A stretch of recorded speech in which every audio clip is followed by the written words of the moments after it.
আল্লাহ রাব্বুল আলামিন সূরা বাকারার ভিতরে স্পষ্ট জানিয়ে দিয়েছেন, ফাইল্লাম তাফআলু ফাআযানু বিহারবিন মিনাল্লাহি ওয়া রাসূলিহি وإن تبتم فلكم رؤوس أموالكم لا تظلمون ولا تظلمون فإن لم تفعلوا فأذنوا بحرب من الله ورسوله আল্লাহ রাব্বুল আলামিন বলে, শোনো, তোমরা যারা সুদের সাথে সম্পৃক্ত আছো, তোমরা যদি সুদকে বর্জন না করো, তোমরা যদি সুদকে প্রত্যাখ্যান না করো, তাহলে আমি আল্লাহ এবং আমি আল্লাহর রাসূলের পক্ষ থেকে যুদ্ধের ঘোষণা শুনে না। কিসের ঘোষণা? জোরে বলেন, কিসের ঘোষণা? তাহলে বোঝা গেল যারা সুদের সাথে সম্পৃক্ত তারা আল্লাহ এবং আল্লাহ রাসূলের সাথে কি করতে চায়? যুদ্ধ করতে চায়। আল্লাহ এবং আল্লাহ রাসূলের পক্ষ থেকে যুদ্ধের ঘোষণা তারা শুনেছে, এরপর সুদ থেকে তারা বিরত হয় না। চিন্তা করেন কত বড় কথা আল্লাহ বলেছেন, যদি সুদ থেকে বিরত না করো তাহলে আল্লাহ এবং আল্লাহ রাসূলের পক্ষ থেকে যুদ্ধের ঘোষণা শুনে নাও। এবার বলেন, পৃথিবীতে এমন কে আছে? আল্লাহ তো দূরের কথা, আল্লাহর সামান্য একটা মাখলুক মশা, এই মশার সাথে যুদ্ধ করে পারা কি সম্ভব? কি বলেন, পারা সম্ভব? নমরুদ মশার সাথে পেরেছিল? কি বলে পেরেছিল? মশার কামড়ে তীব্র বেদনা সহ্য করতে না পেরে এরপরে জুতার পিঠা খেতে খেতে দুনিয়ার থেকে তাকে বিদায় নিতে হয়েছে। মহিলারা এই প্রচন্ড গরমের কারণে, অনাবৃষ্টির কারণে ব্যাঙে মেঘে বিবাহ করে। নাউযুবিল্লাহ, জোরে বলি নাউযুবিল্লাহ। আল্লাহ পাক জানে কি করে না করে, শিরকি কাজ করে। ব্যাঙের ভিতরে কি করে? বিয়ে করায়। কিভাবে কি করে আল্লাহ পাক জানে। তো এটা শিরক, এটা করলে ঈমান থাকবে না। এবং মহিলারা কাদা দিয়ে কি যেন বানায়, কাদা দিয়ে তারা এই গীত গানের মতো এক প্রকার কি জানি বলে, যখন বৃষ্টি না আসে, অনাবৃষ্টির কারণে যখন জমিন খড়খড়ে হয়ে যায়, তো মহিলারা এই কাদার মধ্যে গড়াগড়ি করে আর মুখ দিয়ে কি যেন গীত গানের মতো কি যেন তারা বলে। যেগুলো হচ্ছে অপসংস্কৃতি। একে তো এমনি বৃষ্টি নাই, অনাবৃষ্টির কারণে মানুষের কষ্ট হচ্ছে, জনজীবন হুমকির মুখে। সেখানে যদি আল্লাহ এমনিতেই নারাজ হয়ে আছে, ওইখানে যদি আবার অপসংস্কৃতি কোনো কিছু করা হয়, তো আল্লাহ খুশি হবে না বেজার হবে? খুশি হবে না বেজার হবে? এই জন্য এই সমস্ত অপসংস্কৃতি থেকে আমাদেরকে বের হয়ে আসতে হবে, আমাদেরকে ইসলামের পথে আসতে হবে। আল্লাহ কবুল করুক, জোরে বলি আমিন। সম্মানিত হাজিরিন, এই যে প্রচন্ড গরম, আল্লাহ রাসূল সাল্লাল্লাহু আলাইহি ওয়াসাল্লাম হাদিসের ভিতরে ইরশাদ করেন যে দুনিয়ার যে গরম, এই দুনিয়ার গরম জাহান্নামের 70 ভাগের 1 ভাগ। জাহান্নামের 70 ভাগের 1 ভাগ। দুনিয়াতে আমরা যতই গরম অনুভব করি না কেন, 43-45 যতই হোক না কেন, জাহান্নামের আগুনের কয় ভাগের 1 ভাগ? 70 ভাগের 1 ভাগ। অর্থাৎ 69 ভাগ গরমের তীব্রতা জাহান্নামে আল্লাহ রেখে দিয়েছেন, 1 ভাগ আল্লাহ দুনিয়াতে দিয়েছেন, যার কারণে গরমের কারণে মানুষের জীবন চলে যায়। ঠিক কিনা? রাস্তার বীজগুলি গলে যায়, গাছপালা পুড়ে যায়, আমাজন জঙ্গলে গরমের কারণে আগুন লেগে যায়, আগুন লাগার পরে বনকে বন পুড়ে যায়, মাত্র 1 ভাগ গরমের কারণে, 1 ভাগ গরমের তীব্রতার কারণে। আর জাহান্নামের ভিতর আল্লাহ তাআলা আরো 70 ভাগ গরম রেখে দিয়েছেন। চিন্তা করেন জাহান্নামের ভিতরে কি পরিমাণ গরম। যদি ওই জাহান্নামের গরমের কথা চিন্তা করা হয়, তাহলে মসজিদে এসে এসে চিন্তা করা লাগবে। কি বলেন? ঠান্ডা আছে কি না আছে, গরম না ঠান্ডা, এই চিন্তাই তো আসবে না। কেন? আমার ভিতরে আছে জাহান্নামের ওই 70 ভাগ গরমের তীব্রতার কথা আমার মনে আছে। সেখান থেকে আমাকে মুক্তি পেতে হবে, জাহান্নামের আগুন থেকে আমাকে মুক্তি পেতে হবে। তো ওই জাহান্নামের 69% গরমের কথা যার অন্তরে আছে, তো তার আবার এসি লাগে, ফ্যান লাগে, কি বলে কথা বলেন, তার লাগে, তার তো ওই চিন্তায় আসবে না। আবার মনে কষ্ট নিন না, হুজুর তাহলে কি চালাবো না, আরো বেশি চালান, আরো বেশি চালান, কিন্তু অপচয় করা যাবে না। কি করা যাবে না? অপচয় করা যাবে না। যতটুকু প্রয়োজন আমাকে ততটুকুই ব্যবহার করতে হবে। যদি বেশি ব্যবহার করি, আল্লাহর কাঠগড়ায় দাঁড়াতে হবে। কারণ এই সম্পদ কার? সবার, সকল মুসল্লিদের এই সম্পদ। যতটুকু আমার প্রয়োজন ততটুকুই ব্যবহার করতে হবে। তো যদি জাহান্নামের আগুনের কথা আমার চিন্তা থাকে, জাহান্নামের 69% গরম এখনো আল্লাহ রেখে দিয়েছেন, স্টকে আল্লাহ রেখে দিয়েছেন, ওই চিন্তা ফিকির যদি কারো ভিতরে থাকে, তো দুনিয়ার এই গরমের কথা গরমই মনে হবে না। অর্থাৎ প্রচন্ড গরম, মসজিদে যাওয়া যাবে না, নামাজে যাওয়া যাবে না, ইবাদত করা যাবে না, বাহিরে বসে থেকে এমন মানুষ আছে না নাই? আছে না নাই? যে কারেন্ট থাকলে মসজিদে যাব, না থাকলে যাব না। আছে না এমন মুসল্লি? কারেন্ট থাকলে মসজিদে যাব, না থাকলে যাওয়া যাবে না। আমাদের এখানে তো আল্লাহর রহমতে এসি আছে, কারণ না থাকলেও আগের রক্তে এসি চাললে পরের রক্তে একটু হলেও ঠান্ডা কি পাওয়া যায়। তো এই জন্য অনেক জায়গাতে এসি নাই, কারেন্টও নাই, তীব্র গরম। তো দেখা যায় মুসলমান যদি কারেন্ট থাকে তো মসজিদে আসে, কারেন্ট না থাকলে মসজিদে নাই। আচ্ছা বলেন, কি নামাজি? ইনি কি নামাজি মুসল্লি? নামাজের মুসল্লি না, কারেন্টের মুসল্লি, এসির মুসল্লি, ফ্যানের মুসল্লি, নামাজের মুসল্লি না। নামাজের মুসল্লি সে কারেন্ট থাক বা না থাক, এসি থাক বা না থাক, নামাজ আমার রবের হুকুম। এই নামাজের মাধ্যমে জাহান্নামের 69% গরমকে কমাতে হবে, সেই গরম থেকে আমাকে বাঁচতে হবে। এই চিন্তা চেতনা যদি কোনো মুসলমানের থাকে, তো কারেন্ট থাক বা না থাক, এসি থাক বা না থাক, সে নামাজ ছাড়তে পারে না। কথা বলেন ঠিক না বেঠিক? সে নামাজ ছাড়তে পারে না। নামাজ আমার রবের হুকুম। এই নামাজ যদি না পড়ি তো দুনিয়ার 1% আর জাহান্নামের 69%, এই 70% মিলিয়ে আল্লাহ তাআলা আমাকে জাহান্নামের আগুনে পোড়াবেন। অতএব এই চিন্তা চেতনা যার ভিতরে থাকবে, কারেন্ট থাকলেই কি আর না থাকলেই কি, এসির বাতাস থাকলেই কি আর না থাকলেই কি, নামাজ মুসলমান ছাড়তে পারে না। আল্লাহ সকলকে বুঝ দান করুক, বলি আমিন। তো আল্লাহ রাসূল সাল্লাল্লাহু আলাইহি ওয়াসাল্লাম হাদিসের ভিতরে বললেন, হযরত আবু হুরায়রা রাদিয়াল্লাহু আনহু থেকে হাদিসটি বর্ণিত। আল্লাহ রাসূল সাল্লাল্লাহু আলাইহি ওয়াসাল্লাম বলেন, নারুকুম জুজউম মিন 70 জুজআন, নারুকুম জুজউম মিন 70 জুজআন মিন নারি জাহান্নাম। ও আমার সাহাবায়ে কেরাম শোনো, দুনিয়ার জমিনে তোমরা যে গরমের প্রখরতা, যে গরমের তীব্রতা তোমরা অনুভব করো, আল্লাহ রাব্বুল আলামিন জাহান্নামের ভিতরে এর চাইতে 69% গরম রেখে দিয়েছে। কত পার্সেন্ট? 69% গরম কোথায় আছে? জাহান্নামে। নারুকুম জুজউম মিন 70 জুজআম মিন নারি জাহান্নাম। ও আমার সাহাবায়ে কেরাম শোনো, দুনিয়ার এই গরম জাহান্নামের 70 ভাগের 1 ভাগ, জাহান্নামের 70 ভাগের 1 ভাগ। সাহাবায়ে কেরাম জিজ্ঞাসা করলেন, ইলা ইয়া রাসূলুল্লাহ, ওগো আল্লাহর রাসূল, মানুষকে পোড়ানোর জন্য তো দুনিয়ার আগুনই যথেষ্ট, এতটুকু তাপমাত্রাই তো যথেষ্ট, তাহলে কেন 70% গরমের তীব্রতা বাড়ানো হলো? ইলা ইয়া রাসূলুল্লাহ, আল্লাহর হাবিব যখন বললেন দুনিয়ার এই গরম জাহান্নামের গরমের 70 ভাগের 1 ভাগ, সাহাবায়ে কেরাম বললেন মানুষকে আযাব দেওয়ার জন্য, মানুষকে পোড়ানোর জন্য, কষ্ট দেওয়ার জন্য এই দুনিয়ার আগুন হয়তো যথেষ্ট ছিল, সেখানে আবার 69% কেন বাড়ানো হবে? আল্লাহ রাসূল সাল্লাল্লাহু আলাইহি ওয়াসাল্লাম বললেন, ফুত্তিলাত, ও আমার সাহাবায়ে কেরাম শোনো, ফুত্তিলাত বিতিসঈন জুজআ। দুনিয়ার আগুনের চাইতে 69 গুণ জাহান্নামের আগুন হচ্ছে গরম। ওই তীব্র গরম, যে তীব্র গরম জাহান্নামে আছে, ওই জাহান্নামের তীব্র গরমের 1 ভাগ মাত্র আল্লাহ তাআলা দুনিয়াতে দিয়েছে, যার কারণে মানুষ এত কষ্ট, গাছপালা পড়ে যায়, মানুষের ইন্তিকাল হয়ে যায়। তাহলে জাহান্নামের আগুন কি পরিমাণ গরম হতে পারে? কি পরিমাণ গরম হতে পারে? 1 ভাগে আমাদের সহ্য হয় না। কি বলে সহ্য হয়? 1 ভাগ গরমই আমাদের সহ্য হয় না, সেখানে আরো 69 ভাগ গরম জাহান্নামের ভিতরে আছে। তাহলে ওই গরম কিভাবে সহ্য হবে? মুসলমান একটু চিন্তা করা দরকার। নামাজ যে পড়ি না, সুদ-ঘুষ যে খাই, অপকর্মে যে লিপ্ত আছি, ধোঁকাবাজি করি, মিথ্যা কথা বলি, জুলুম করি, একটু চিন্তা ফিকির করা উচিত যে 1 ভাগ গরমের এই অবস্থা, জায়গায় জায়গায় সালাতুল ইস্তিসকার নামাজ হচ্ছে, দেখছেন না আপনারা? সালাতুল ইস্তিসকার নামাজ হচ্ছে, তারপরও বৃষ্টি হচ্ছে না। আরে বৃষ্টি হবে কিভাবে? নামাজ তো পড়াচ্ছে ইমাম সাহেবকে দিয়ে, খতিব সাহেবকে দিয়ে, বা এলাকার যিনি ভালো ওনাকে দিয়ে, তারপরও বৃষ্টি হচ্ছে না। গতকালকে কয়েক জায়গায় বৃষ্টির কথা আমরা শুনেছি বলে আলহামদুলিল্লাহ। আল্লাহ আমাদের এই বাইবেলের আকাশে আল্লাহ তাআলা বৃষ্টির ব্যবস্থা করে দিক, বলি আমিন। তো ইমাম সাহেবকে দিয়ে তো নামাজ পড়াচ্ছি, খতিব সাহেবকে দিয়ে তো নামাজ পড়াচ্ছি, এলাকার যিনি ভালো তাকে দিয়ে নামাজ পড়াচ্ছি, তারপরে বৃষ্টি হচ্ছে না। কারণ কি? বৃষ্টি না হওয়ার কারণ কি? রহমতের বৃষ্টি তো আমরা চাই। রহমতের বৃষ্টি কাকে বলা হয়? বান্দার যখন প্রয়োজন, কৃষকের যখন প্রয়োজন, ওই প্রয়োজন অনুপাতে আল্লাহ বৃষ্টি দান করবে, এর নাম হচ্ছে রহমতের বৃষ্টি।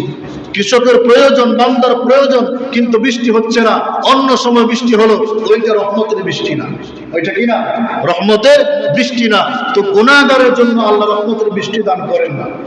এই জন্য ইমাম সাহেব, খতিব সাহেব, এলাকার যিনি ভালো বড় হুজুর, তাকে দিয়ে সালাতুল ইস্তিসকার নামাজ পড়াচ্ছি, এরপরে বৃষ্টি হচ্ছে না। কারণ কি?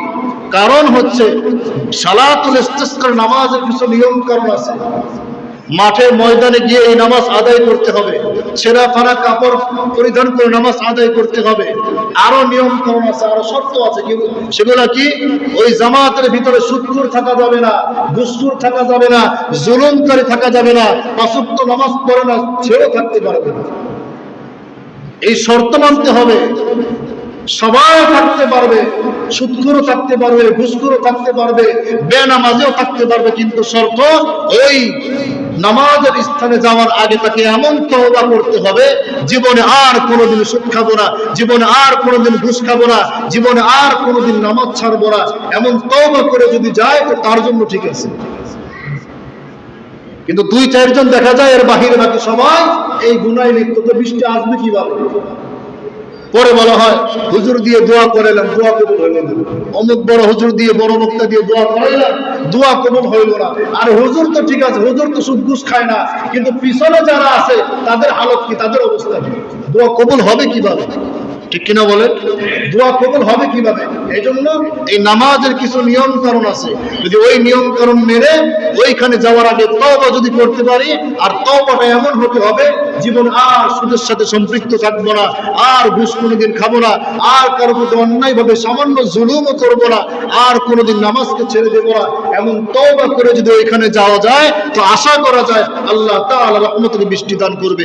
এর বাইরে 2 পা উপর দিকে দিয়ে দোয়া করলেও আল্লাহ দোয়া কবুল করবে, কারণ শর্তই তো পাওয়া যায় নাই, শর্ত পাওয়া যায় নাই। এই জন্য সম্মানিত হাজিরিন, গুনাহ থেকে বাঁচতে হবে। উল্লেখযোগ্য যে সমস্ত গুনাহগুলি আছে, আল্লাহ তাআলা দুনিয়ার জমিনে বৃষ্টি কেন দেন না?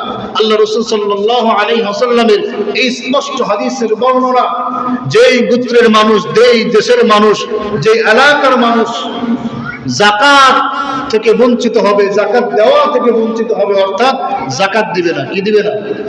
সকলে বলেন কি দিবে না? সকলকে বলতে হবে কি দিবে না? যাকাত আদায় করবে না। যে এলাকার মানুষ যাকাত আদায় করবে না, তাদের উপর থেকে আল্লাহ রহমতের বৃষ্টি উঠিয়ে নেবে। নাউযুবিল্লাহ। যাকাত,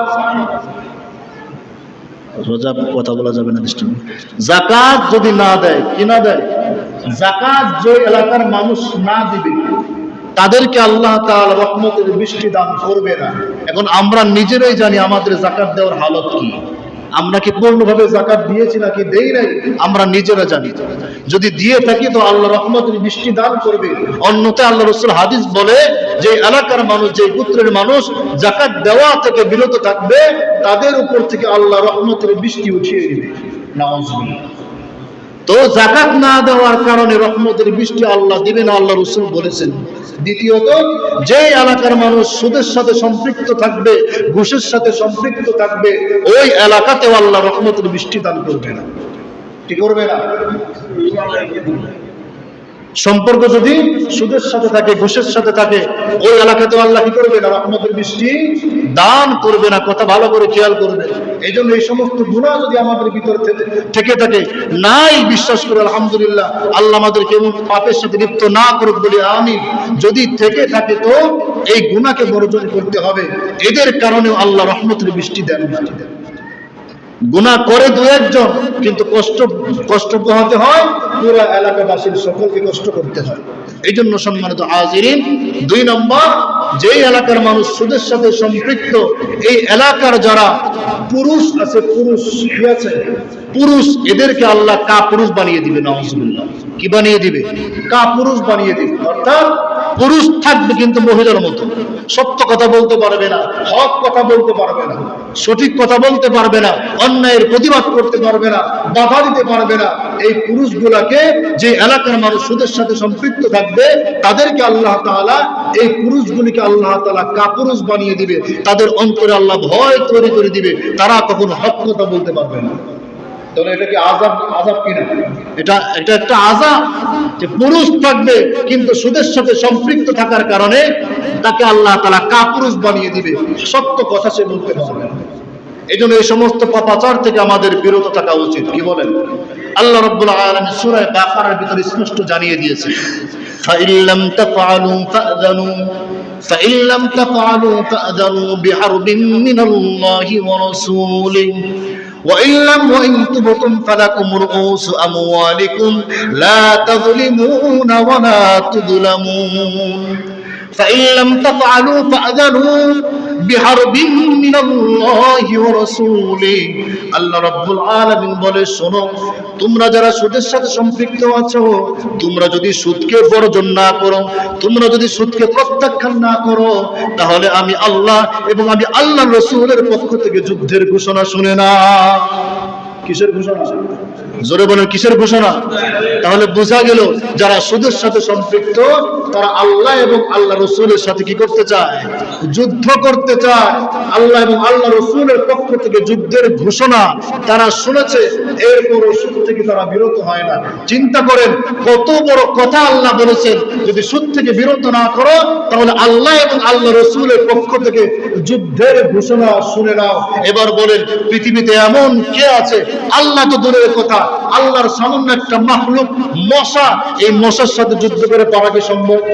কি বলেন, পারা সম্ভব? নমরুদ মশার সাথে পেরেছিল? কি বলে পেরেছিল? মশার কামড়ে তীব্র বেদনা সহ্য করতে না পেরে এরপরে জুতার পিঠা খেতে খেতে দুনিয়ার থেকে তাকে বিদায় নিতে হয়েছে। তাহলে আল্লাহর একটা মাখলুক, এই মাখলুক সামান্য মশা, এই মশার সাথেও মানুষ পারে না। আর যেখানে আল্লাহ বললেন মিনাল্লাহি ওয়া রাসূলি, সুদ থেকে যদি তোমরা বিরত না হও তাহলে আল্লাহ এবং আল্লাহ রাসূলের পক্ষ থেকে তোমরা যুদ্ধের ঘোষণা শুনে নাও। জোরে বলি নাউযুবিল্লাহ। কথাটা কার? জোরে বলে, কথাটা কার? নাকি আমি হুজুরের কথা? আমি খতিব সাহেবের কথা? কথা কার? আল্লাহ। সন্দেহ আছে কারো?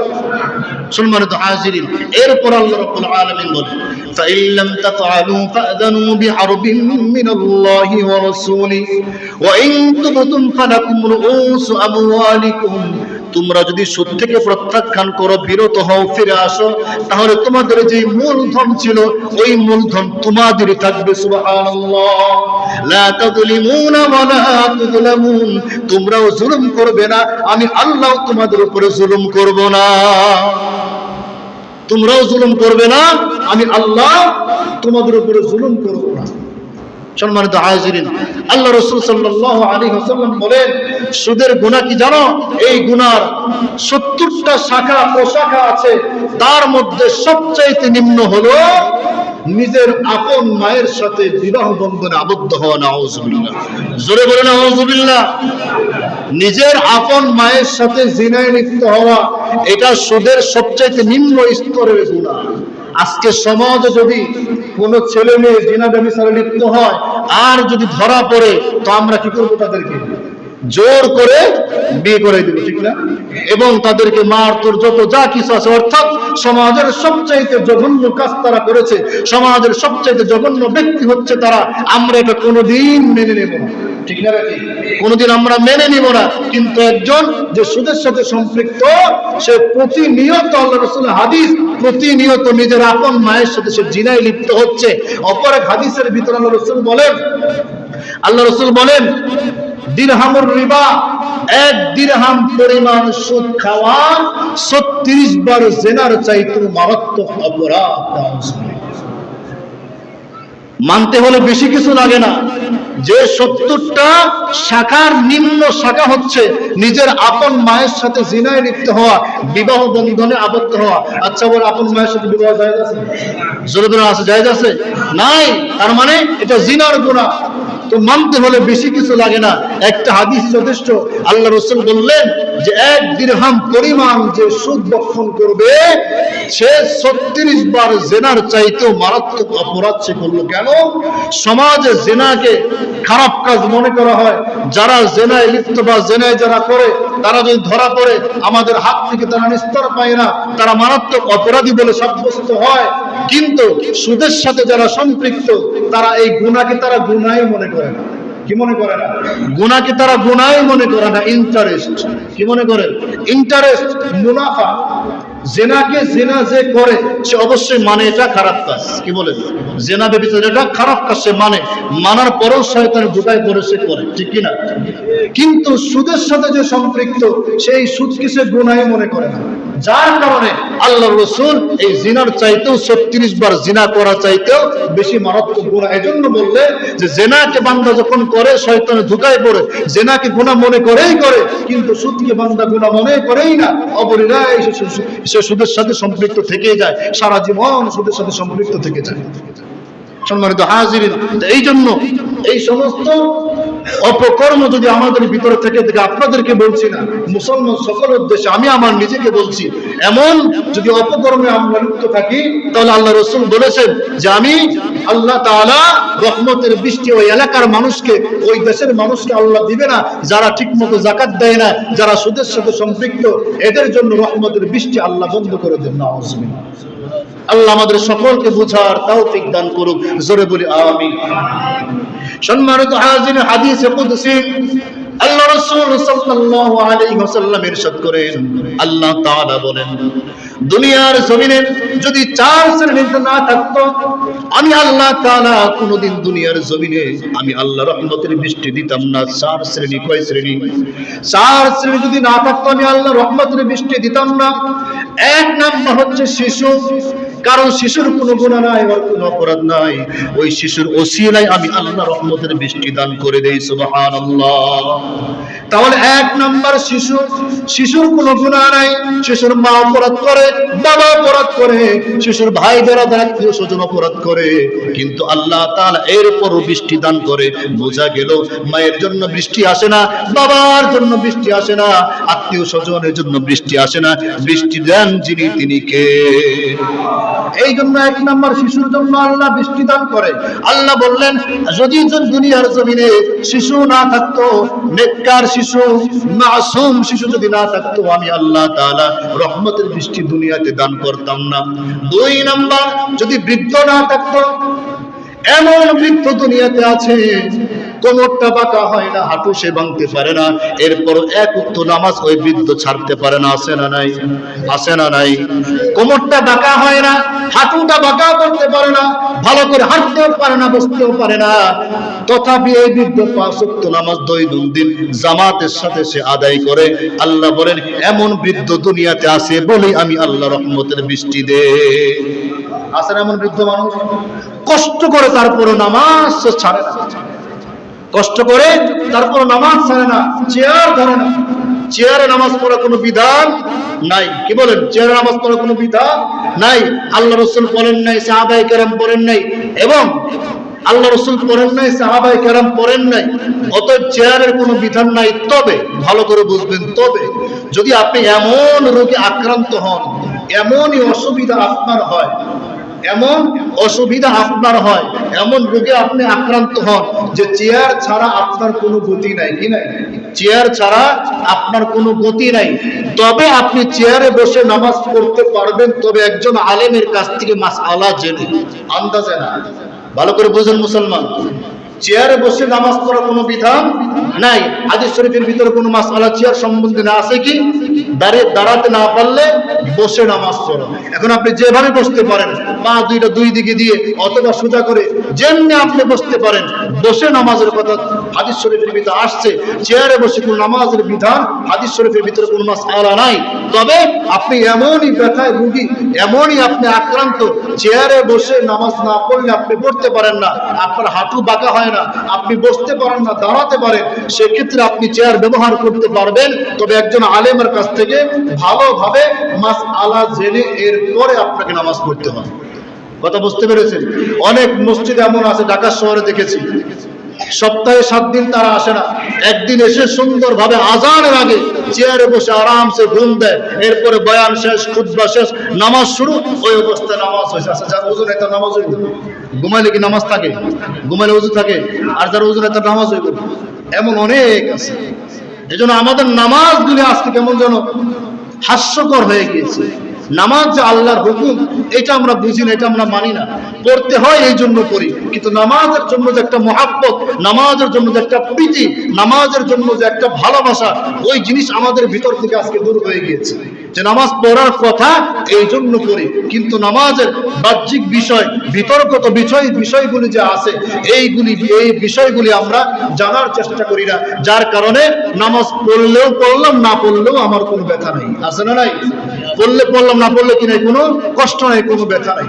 তো সম্মানিত হাজিরিন, আল্লাহ আমাদের সকলকে বোঝার তৌফিক দান করুক, বলি আমিন।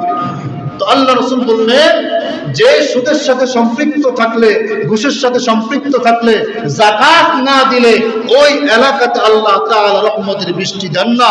অপর হাদিসের ভিতরে, হাদিসে কুদসি, আল্লাহ রাসূল বললেন যে 4 শ্রেণী যদি না থাকতো আমি আল্লাহ দুনিয়ার জমিনে রহমতের বৃষ্টি দিতাম না। 1 নম্বর শিশু, 2 নম্বর বৃদ্ধ, ওই সমস্ত বৃদ্ধ যারা ব্যথার রোগী হওয়ার কারণেও হাঁটু কোমর বাঁকা করতে পারে না, এরপরে একটু নামাজ তারা ছাড়ে না। আল্লাহ বলেন এমন বৃদ্ধ দুনিয়াতে আছে বলেই আমি এই বৃদ্ধের জন্য রহমতের বৃষ্টি দান করেছি। সুবহানাল্লাহ। 2 নম্বর এমন যুবক, যেই যুবককে পরনারী আকৃষ্ট করতে পারে না, গুনাহের কাজে লিপ্ত করতে পারে না। বাহির হাজার একিমের গুনাহ আছে, যুবক চাইলেই গুনাহ করতে পারে, যুবক চাইলে নামাজের সময়টা ঘরে ঝাঁপ দিয়ে যুবক গুনাহ করতে পারে, তথাপি ওই যুবক সকল প্রকার গুনাহকে ছেড়ে দিয়ে আল্লাহর ঘর মসজিদে এসে আল্লাহর কুদরতি কদমে সিজদা দেয়। আল্লাহ বলেন এমন যুবক দুনিয়াতে আছে বলে আমি আল্লাহ রহমতের বৃষ্টি দেই। যুবক সাবধান, আল্লাহ আপনাকে এত ভালোবাসে, এত ভালোবাসে যে তোমার মতো যুবক যদি দুনিয়াতে না থাকতো আল্লাহ রহমতের বৃষ্টি দিত না। কেন? যে যুবকের গুনাহ করার কোয়ালিটি তার হাতেও বিদ্যমান, সে চাইলে গুনাহ করতে পারে, চাইলে সে নামাজ ছাড়তে পারে, হাজারো গুনাহ আইটেম তার সামনে বিদ্যমান আছে, কিন্তু যুবক গুনাহ না করে নামাজে লিপ্ত হয়ে যায়, আল্লাহর কুদরতি কদমে সিজদা দিয়ে দেয়। আল্লাহ বলেন এমন যুবক দুনিয়াতে আছে বলেই আমি যুবকের ওসিলায় আমি আল্লাহ দুনিয়াতে রহমতের বৃষ্টি দান করি।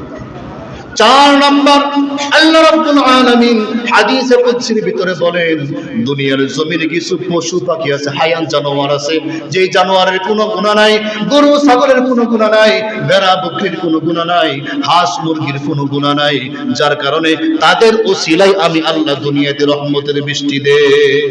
অর্থাৎ তোমরা যারা গুনাহে জর্জরিত, গুনাহ থেকে তওবা করো না, সুদ ঘুষের সাথে সম্পৃক্ত আর অন্যান্য গুনাহের সাথে সম্পৃক্ত, আমি আল্লাহ তোমাদের জন্য বৃষ্টি দেই না।